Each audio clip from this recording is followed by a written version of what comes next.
Hey guys, welcome back to another video. तो ये video मैंने बनाई है और शिफ्ट एनालिसिस जो भी पेपर हुआ था 3 दिन 9, 10, 11 अक्टूबर को जो पेपर हुआ है एसएससी जेई का। तो सबसे पहले मैं आपको बताता हूँ कि मैंने एक पोल कराया था अपने टेलीग्राम चैनल पे। तो 300 लोगों ने उस पोल को अटेम्प्ट मारा है। तो 10% से ज़्यादा लोग 10% लोग बता रहे हैं कि उनने 100 से कम अटेम्प्ट किए हैं। 100 से 110 के बीच में अटेम्प्ट रहा 8% लोगों का। 14% लोग बोल रहे हैं कि 110 से 125, 12% लोगों का 125 से 135 और 18% लोगों ने बोला है 135 से 150 और 150 के ऊपर वाले हैं 38%। बीटेक और डिप्लोमा कर लिया है, नज़र नहीं आ रहा स्टेबल कैरियर, घबराओ मत। इंजीनियर्स वाला लेके आया है अभय बैच, अशोका बैच 2024 और अशोका बैच सी। अभय बैच आपको मिलेगा 899 का, अशोका बैच 2024 वो आपको मिलेगा 1999 का और अशोका बैच सी आपको मिलेगा 1999 का। And this batch are for those who are preparing for SSC JE, RRB JE, DDA JE, NHPC, UPPCL, ISRO, NHPC, फिर HPCL and all state JE exam based on all new exam pattern and syllabus and lecture will be deliver in English language. इसमें आपको मिलेंगे class notes, DPP और DPP के solutions. Chapter wise short notes will also be provided. Weekly test, subject wise test and mock test is also provided and live lectures by Indian based faculty on PW app. Extra doubt classes will be provided after the completion of respective subjects. Class note भी आपको इसमें मिलेंगे और एक extra doubt engine मिलेगा जहाँ पे आप अपनी क्वेरीज को पूछ सकते हैं। डिस्क्रिप्शन में मैंने ऐप का लिंक डाल दिया है। अगर आप मेरा कोड RIS 250 आपके स्क्रीन पे दिख रहा होगा, अगर आप वो यूज़ करेंगे तो आपको इंस्टेंट 250 रुपीज़ का डिस्काउंट मिलेगा। Offer valid for limited time period. So जाइए अभी ऐप को डाउनलोड कीजिए और मेरा कोड यूज़ कीजिए। तो गाइज आप देख रहे होंगे मैंने यहाँ पे क्रॉस कर रखा है। तो मैंने इसलिए क्रॉस कर रखा है कि अगर आप इतना अटेम्प्ट करके आ रहे हैं, 110 से भी कम अगर आपका अटेम्प्ट है, तो मान के चलिए कि आपका सिलेक्शन तो वैसे ही नहीं होगा।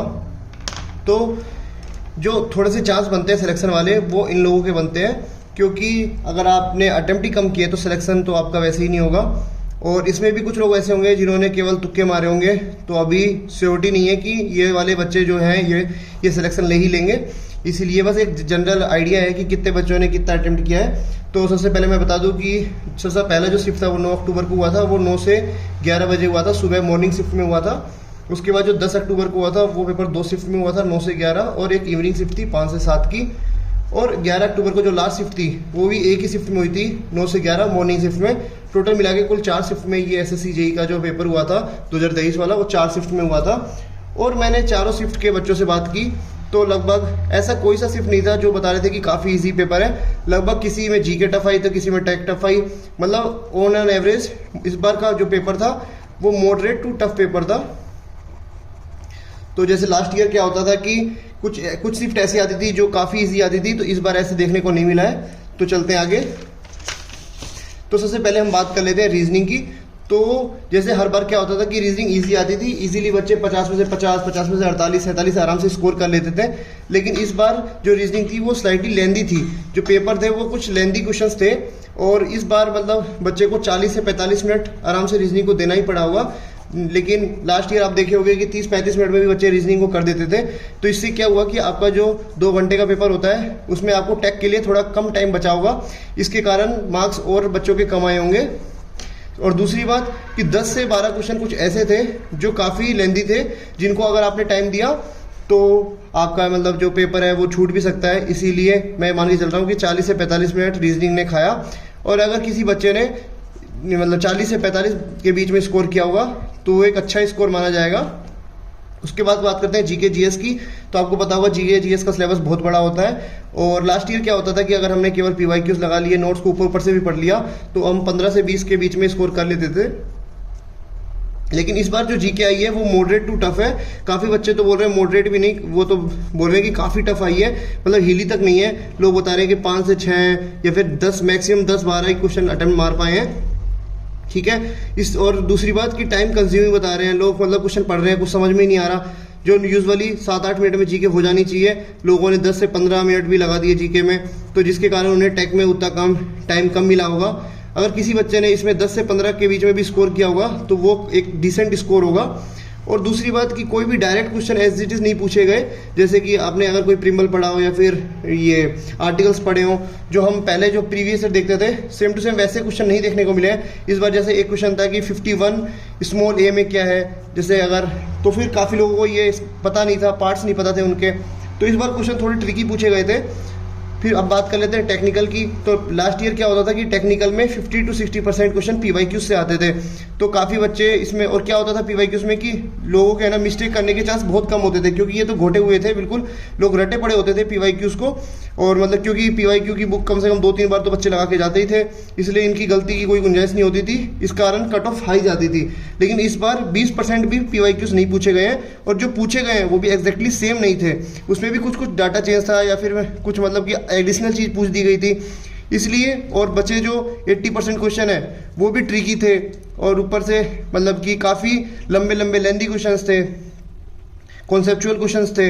तो इस बार क्या होगा कि टेक्निकल में किसी ने अगर 55 से 60 के बीच में, 65 के बीच में भी स्कोर कर रहा है, वो एक डिसेंट स्कोर होगा। और वही अगर लास्ट ईयर की बात की जाए तो ये 75 नंबर, 80 नंबर, मतलब 70+ मान के चलिए कि जो भी एक अच्छा स्टूडेंट था, डिसेंट जिसे पढ़ाई की होगी, वो 70+ इजीली स्कोर कर लेता था। लेकिन इस बार वो स्कोर कम होगा। अगर इस बार 50 से 60%, मतलब अगर मार्क्स भी कोई टेक्निकल में लेके आया है, वो एक डिसेंट स्कोर माना जाएगा। ठीक है, अब ये तो बात हो गई कि मतलब कैसा था। तो मैं बता दूं कि 4 जो शिफ्ट हुई थी, कोई भी शिफ्ट काफ़ी इजी नहीं थी, और बताया जा रहा है कि जो 9th की जो पहली शिफ्ट थी वो सबसे टफ थी। और बात करते हैं कि अब हमें क्या करना चाहिए, व्हाट टू डू नाउ।